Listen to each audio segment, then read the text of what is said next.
ನೆರವೇರಿಸಿಕೊಟ್ಟಂತ ಸರ್ವಗಣ್ಯರಿಗೂ ಧನ್ಯವಾದಗಳು.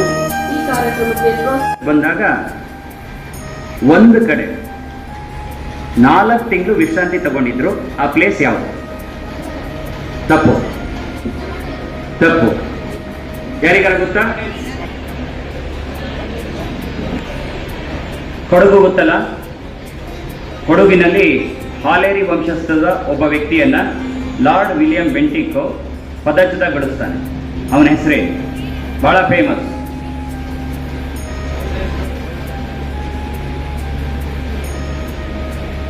ನಿಮ್ಮ ಬುಕ್ಕಲ್ಲೂ ಇದೆ, 10th ಸ್ಟ್ಯಾಂಡರ್ಡ್ ಬುಕ್ಕಲ್ಲಿ ಇದೆ. ವೀರಪ್ಪ ಅಲ್ಲ. ಓಕೆ, ಉತ್ತರ ತಪ್ಪಾಗಿದೆ. ಚಿಕ್ಕವೀರ ರಾಜೇಂದ್ರ. ಅನಾವರಣ ಮಾಡಬೇಕು ಅಂತೇಳಿ ಒಂದು ದೃಷ್ಟಿಯನ್ನು ಇಟ್ಕೊಂಡು ಸಾಹಿತ್ಯ ಪರಿಷತ್ತು ನಮ್ಮ ಶಿವಮೊಗ್ಗ ಶ್ರೀಯುತ ಮಂಜುನಾಥ್ರವರ ಒಂದು ನೇತೃತ್ವದಲ್ಲಿ ಇಂಥ ಸಾವಿರಾರು ಕಾರ್ಯಕ್ರಮಗಳು ನಡೀತಿರ್ತವೆ.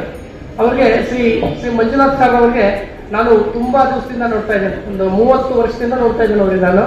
ಅವರು ಇಡೀ ಜೀವನ ಪೂರ್ತಿ ಹೀಗೆ ಮಕ್ಕಳಿಗೆ, ಸಾರ್ವಜನಿಕರಿಗೆ ಏನಾದರೂ ಒಂದು ಸಾಹಿತ್ಯದ ಒಂದು ಸಾಹಿತ್ಯಕ್ಕೆ ಸಂಬಂಧಪಟ್ಟ ಹಾಗೆ ಎಲ್ಲ ಪರಿಚಯ ಮಾಡಿಕೊಡ್ಬೇಕು. ಇವತ್ತು ಸ್ವತಂತ್ರ ಹೋರಾಟಕ್ಕೆ ಒಂದು ಹೊಸ ದಿಕ್ಕನ್ನ ಸೂಚಿಸಿದಂತ ಒಂದು ಪ್ರಮುಖವಾದ ದಿನ. ಇವತ್ತು ಯಾವ ದಿನ ಅದು? ಸ್ವತಂತ್ರ ಹೋರಾಟದಲ್ಲಿ ಆಗಸ್ಟ್ 8 ಅನ್ನೋದು ಒಂದು ಪ್ರಮುಖವಾದ ಹೋರಾಟದ ದಿನ. ಯಾವ್ದು ಹೇಳಿ? ಕ್ವಿಟ್ ಇಂಡಿಯಾ ಅಲ್ವಾ? ಬ್ರಿಟಿಷರೇ ಭಾರತ ಬಿಟ್ಟು ತೊಲಗಿ. ನಾವು ಸಮಯದಿಂದ ದೂರ ಹೋದ ಹಾಗೆ ಆ ಜ್ಞಾಪಕಗಳು ಕಡಿಮೆ ಆಗ್ತಾ ಹೋಗುತ್ತೆ. ಯಾಕಂದ್ರೆ 1947ರಲ್ಲಿ ನಮಗೆ ಸ್ವಾತಂತ್ರ್ಯ ಬಂದಿದ್ದರಿಂದ ಹೆಚ್ಚು ಕಡಿಮೆ 76-77 ವರ್ಷ ಆಗಿರೋದ್ರಿಂದ ಅದರ ಜ್ಞಾಪಕ ನಿಧಾನವಾಗಿ ಕಡಿಮೆ ಆಗ್ತಾ ಹೋಗ್ತಾ ಇದೆ. ಯಾಕಂದ್ರೆ ನನ್ನನ್ನು ಸೇರಿಸ್ಕೊಂಡಾಗೆ ನಾವೆಲ್ಲ ಸ್ವಾತಂತ್ರ್ಯ ಬಂದ ಮೇಲೆ ಹುಟ್ಟಿದ ಜನ. ಹಾಗಾಗಿ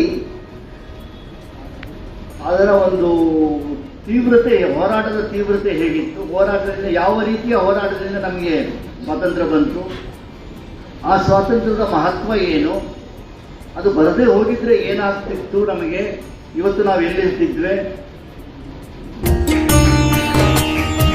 ಪರಿಷತ್ತಿಂದು ಗೋಪಾಳ ಅಲ್ಲಿ ನಡೆಸಲಾಗುತ್ತೆ 12ನೇ ತಾರೀಕು.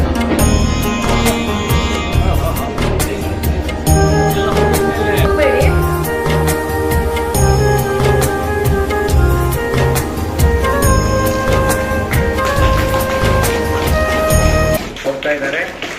ಜೋರಾದ ಚಪ್ಪಾಳೆಯೊಂದಿಗೆ ಮೊದಲ ಬಹುಮಾನ ಶ್ರೀ ಮಂಜುನಾಥ್.